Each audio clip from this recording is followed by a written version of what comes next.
जय हिंद दोस्तों, आपका मेरे YouTube चैनल में स्वागत है। आज हम एक नए ब्लॉग के साथ आपके सामने उपस्थित हैं। और दोस्तों, आज का जो ब्लॉग है बहुत नॉलेज वाला होने वाला है। और जैसे कि हम अपने चैनल में कहते हैं कि हमारे जो विशेषकर जो हमारे उत्तराखंड की जो पौराणिक संस्कृति है और वो कहीं पीछे छूट न जाए। हमारे आने वाली पीढ़ी, जो हमारे जो नए युवा लोग हैं, उनको कोई जो हमारी इतनी समृद्ध परंपरा है उस परंपरा का कोई भाग छूट न जाए। इसलिए जैसे ही हमारे नॉलेज में कोई इस प्रकार की जो रोचक परंपरा होती है वो दिमाग में आती है, तो हम उसका इधर उधर से नॉलेज और जो उसके कंटेंट है उसको संकलित करके आप लोगों को दिखाने की कोशिश करते हैं। तो इसी कड़ी में दोस्तों, आज दीपावली है। सबसे पहले तो आपको दीपावली त्यौहार की हार्दिक शुभकामनाएं। और आप सब लोग अपने घरों में दिए जलाएं और रोशनी करें। और कृपया जो पटाखा और इस प्रकार की चीज़ों से दूर रहें, क्योंकि जो हमारे पॉल्यूशन का ऑलरेडी समस्या होता है। और साथ में जो दोस्तों पटाखा करना एक इंडिकेटिव तो ठीक है, अदरवाइज़ वो जस्ट पैसे का हानि ही उसको कहा जा सकता है। दिए या दीपों का त्यौहार है, हम सब दिए जलाएं, पूरा रोशन करें अपने घर आंगन को, और मिठाइयाँ बांटें और पकवान बनाएं। ये यहाँ तक ये सब ठीक है। अब हम आगे आज आपको बात करें दोस्तों, एक हमारा इसके बाद आता है इगास बग्वाल या बूढ़ी दिवाली। क्या आपको इसके बारे में पता है कि ये क्या चीज़ है? क्योंकि हमारे जो युवा हैं कहीं इस परंपरा को आगे छूट न जाए, इसलिए हमने आज इसके बारे में पूरा जो कंटेंट इकट्ठे किए हैं वो हम आज आपको बताना चाह रहे हैं। तो आपको जैसे कि पता है, हमारे कुमाऊं क्षेत्र में उत्तराखंड क्षेत्र में 2 एरिया हैं, कुमाऊं और गढ़वाल।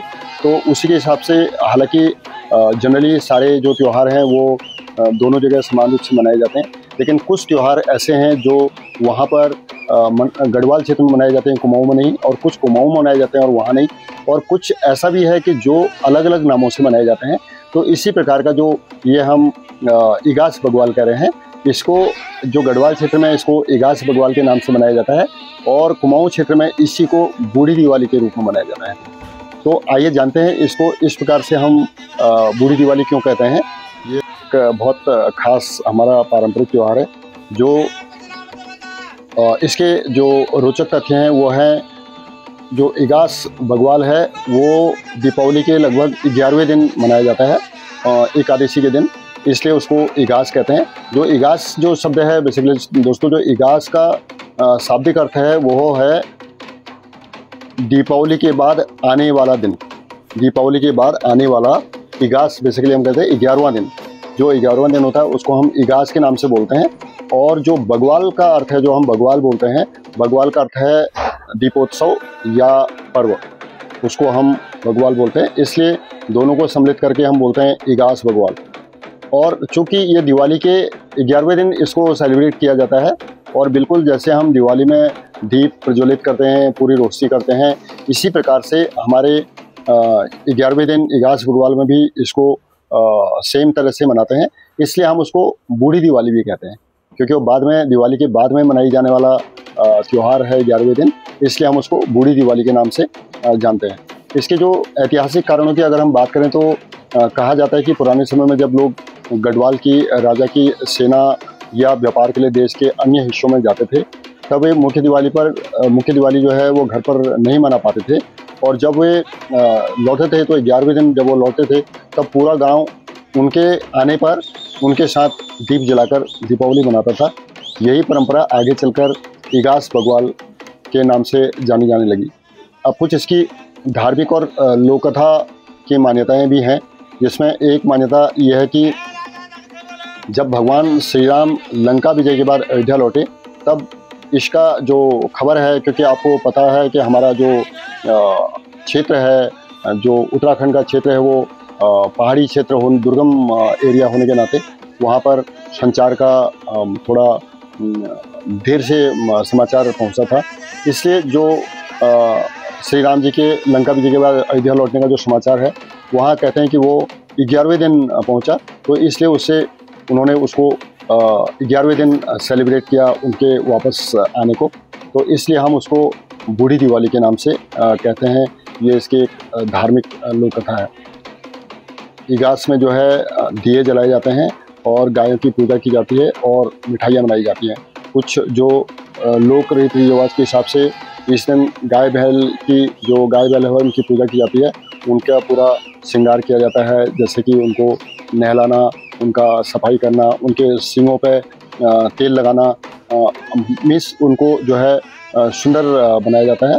क्योंकि ये जो है हमारे जो पहाड़ी जीवन होता है, आज तो खैर थोड़ा कम हो गया, लेकिन जो पुराने टाइम में इनका महत्व था कि ये पहाड़ी जीवन में अत्यंत हमारे आवश्यक होते थे, चाहे हम गाय कहें या बैल कहें।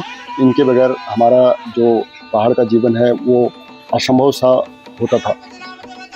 एक इसको जो भोजन होता है उसको छप्पल बोलते हैं। ये घी में तली हुई मिठाई होती है।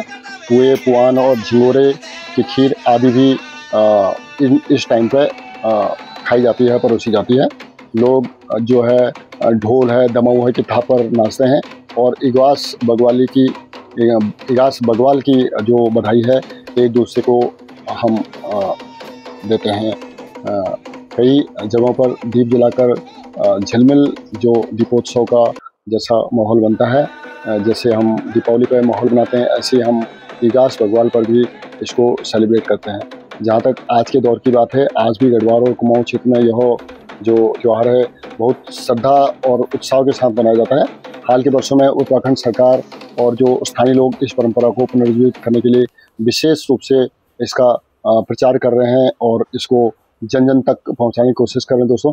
इसलिए हम भी जो हमारे स्थानीय संस्कृति की पहचान बनी रहे, इसी कड़ी में हमारा ये जो ब्लॉग है ये भी एक कोशिश है कि हमारे जितने भी लोग इसको देखें, जुड़ें और जानें कि इसके बारे में और हमारा इतिहास क्या क्या है और हमारे को इसको कैसे सेलिब्रेट करना है। एक कहानी और भी दोस्तों इसके आगे हमारी है जो बहुत ही प्रसिद्ध है, वह है माधो सिंह भंडारी। एक होते थे जो हमारे बहुत वीर योद्धा और जो हमारे गढ़वाल के जो राजा थे उनके इसमें सेना में वो सेनापति होते थे, माधो सिंह भंडारी। ये जो गढ़वाल नरेश थे उनका नाम होता था महिपाल शाह। ये 17वीं शताब्दी में के राजा थे उस समय के गढ़वाल रीजन के। तो ये जो भंडारी परिवार होता था ये उस समय गढ़वाल के उस सेना के बहुत उच्च पदों पर माने जाते थे। और इनकी जो माधो सिंह जो भंडारी हैं वो अपने रणनीति, निष्ठा और बलिदान की भावना के लिए बहुत ही प्रसिद्ध थे और बहुत जाने जाते थे। तो इनके जो दोस्तों दो प्रकार की कहानियाँ आती हैं। एक कहानी तो ये आती है कि एक बार जो हमारे उत्तराखंड की गढ़वाल से जो तिब्बत की सीमा लगी है वहाँ से आए दिन घुसपैठ होते रहती थी। तो जैसे आजकल हमारी घुसपैठ होती है जम्मू कश्मीर से और अलग अलग बांग्लादेश के सीमा से, तो ये समस्या हमारे ऐसा लगता है कि रोज़ की रही है। तो तब भी ये उधर जो हमारा उत्तराखंड का जो तिब्बत का बॉर्डर है वहाँ से होती थी। तो वहाँ उसके घुसपैठ को रोकने के लिए या तिब्बत के जो घुसपैठिए थे उनको हराने के लिए, उनसे युद्ध करने के लिए माधो सिंह भंडारी वहाँ गए तिब्बत में युद्ध के लिए। तो दोस्तों कहते हैं कि वो जब काफ़ी समय तक हुआ नहीं आए तो उनको मृत मान लिया गया। उनकी जो माधो सिंह भंडारी हैं उनकी माँ की जो विरह की जो गीत है वो भी हमारे गढ़वाल में अभी भी गाए जाते हैं। लेकिन दोस्तों क्या होता है कि जब उनको मृत मान लिया गया, लेकिन अचानक जब 11वां दिन दिवाली के 11वें दिन बाद माधो सिंह भंडारी अपना उसको जीत हासिल करके वापस लौट आए। जैसे ही वापस लौट आए तो आप समझ सकते हैं जब हम किसी ऐसे वीर सेनापति को मृत मान लेंगे और वो 11वें दिन अगर लौट आए तो किस प्रकार का स्वाभाविक है कि दिवाली मनाया जाना। इसीलिए जो दिवाली के 11वें दिन बाद जब वो लौट आए तो उस पक्ष में इसको फिर दिवाली की तरह सेलिब्रेट किया गया उनके आने पर। इसलिए उसको हम बूढ़ी दिवाली या इगास बग्वाल के रूप में कहते हैं। एक कहानी ये भी प्रचलित है। और दोस्तों इसी जो माधो सिंह भंडारी हैं इन्हीं के लिए एक दूसरी कहानी और प्रचलित है कि ये जब वहाँ गए तो जैसे हमने बताया था कि ये अपने रणनीति, निष्ठा और बलिदान भावना के लिए प्रसिद्ध थे जो माधो सिंह भंडारी थे। तो ये कहानी के अनुसार क्या होता है कि ये गढ़वाल राज्य की जो सीमा, जैसे हमने बताया, तिब्बत और अन्य पहाड़ी रियासतों से निरंतर जो आक्रमण होते रहते थे, तो राजा ने माधो सिंह भंडारी को वहाँ का जो सुरक्षा का जिम्मा सौंपा था कि भाई देखो माधो सिंह भंडारी जी, यहाँ से कोई घुसपैठ नहीं होनी चाहिए, ये अब आपकी जिम्मेदारी है। लेकिन एक बार स्थिति इतनी गंभीर हो गई कि सेना कमज़ोर पड़ गई। जब एज ए सेनापति वो लीड कर रहे थे माधो सिंह भंडारी अपनी सेना को, तो इतने कमज़ोर पड़ गई कि राज्य पर जो है खतरा मंडराने लगा कि अब ये सारे जितने भी जो आक्रमणकारी हैं वो सारे राज्य में घुस आएंगे। तो उसमें जो माधो सिंह भंडारी थे, उन्होंने एक बहुत ही साहस वाला और दुखद निर्णय लिया और उन्होंने कहा कि मैं अपने ही प्राणों का बलिदान देकर सीमा की रक्षा की प्रतिज्ञा करूंगा। और ऐसे उन्होंने प्रतिज्ञा निभाई। और कथाओं में कहा गया है कि उन्होंने कहा, यदि मेरा बलिदान गढ़वाल की रक्षा कर सकता है तो मैं अपने प्राणों को सहर्ष अर्पित करता हूँ, बलिदान करता हूँ। और उनके बलिदान के बाद वो जो सीमांत क्षेत्र सुरक्षित माना गया और लोगों का विश्वास है कि उनकी आत्मा आज भी गढ़वाल के सीमाओं की रक्षा करती है। और तो ये दूसरा थोड़ा सा जो हमने अभी पहले आपको कहानी बताई थी उनके 11वें दिन लौटने की, उससे थोड़ा ये अपोजिट है। लेकिन दोस्तों, ये अलग अलग प्रकार की जो हमारे इतिहास में जो खबरें आई हैं, हम उसको संकलित करके आपको बता रहे हैं। तो गढ़वाल के कई हिस्सों में जो माधो सिंह भंडारी का मंदिर और स्मारक स्थल भी अभी तक बने हुए हैं। लोग वहाँ दीप जलाते हैं और इगास बग्वाल के दिन उनके बलिदान को याद कर जो है वीर माधो सिंह भंडारी की जयकारा के नारे भी लगाते हैं। कई जगह यह दिन स्थानीय वीरता दिवस के रूप में भी गढ़वाल में मनाया जाता है। और ये जो हम कथा बता रहे हैं, इसका जो प्रतीकात्मक अर्थ है कि माधो सिंह भंडारी की कहानी जो है सिर्फ युद्ध और बलिदान की ही कहानी नहीं थी, बल्कि यह कर्तव्य, निष्ठा, देशभक्ति और लोक विश्वास का प्रतीक भी है। गढ़वाल की जनता उन्हें आज भी गढ़वाल का रक्षक और धरती का वीर पुत्र के रूप में मानती है। और जो बाकी इगास बग्वाल से जुड़ाव है, वो इगास बग्वाल पर्व जब मनाया जाता है तब लोग न सिर्फ दीप ही दीप जलाते हैं, बल्कि अपने पूर्वजों और वीरों और गोधन की पूजा भी करते हैं। इसी अवसर पर जो है दोस्तों, माधो सिंह भंडारी जैसे वीर योद्धाओं की स्मृति को नमन भी किया जाता है। अपने जो बाकी जो वीर योद्धा थे, जो अपने पूर्वज थे, उनको भी याद करने का ये समय होता है। और जो अपनी भूमि और संस्कृति के लिए प्राणों की आहुति देकर भी अमर हो गए थे और हमारे जो गढ़वाल और कुमाऊं क्षेत्र की रक्षा करने के लिए जिन्होंने बिल्कुल अपने हंसते हंसते प्राण दे दिए थे। तो ऐसे वीर जवानों को हम भी नतमस्तक होकर जरूर अपना प्रणाम करें कि अगर उन्होंने अपना बलिदान नहीं दिया होता उस टाइम पे, हमारे इस प्रकार की जो कर्तव्य निष्ठा है वो नहीं मनाई होती, तो शायद आज हम लोगों का जो एग्जिस्टेंस है वो होता नहीं होता। ये बहुत बड़ा बात है, इसको हमारे को सोचना पड़ता है। तो दोस्तों, ये हमारा इगास बग्वाल का पूरा इंफॉर्मेशन था ब्लॉग में। और आपको कैसा लगा? क्योंकि अगर अच्छा लगा तो आप इसको ज़रूर लाइक शेयर करें। और चैनल में अगर दोस्तों नए हैं तो ज़रूर चैनल को सब्सक्राइब करें, क्योंकि हम अपने जो युवा लोगों के लिए या जो हमारे आने वाली नई पीढ़ी है उसके लिए हम सारे जो भी, चाहे हमारी लोक संस्कृति है, हमारी परंपराएं हैं उत्तराखंड की, उसको जीवित रखने के लिए हम इस प्रकार के ब्लॉग ज़रूर लाते रहते हैं।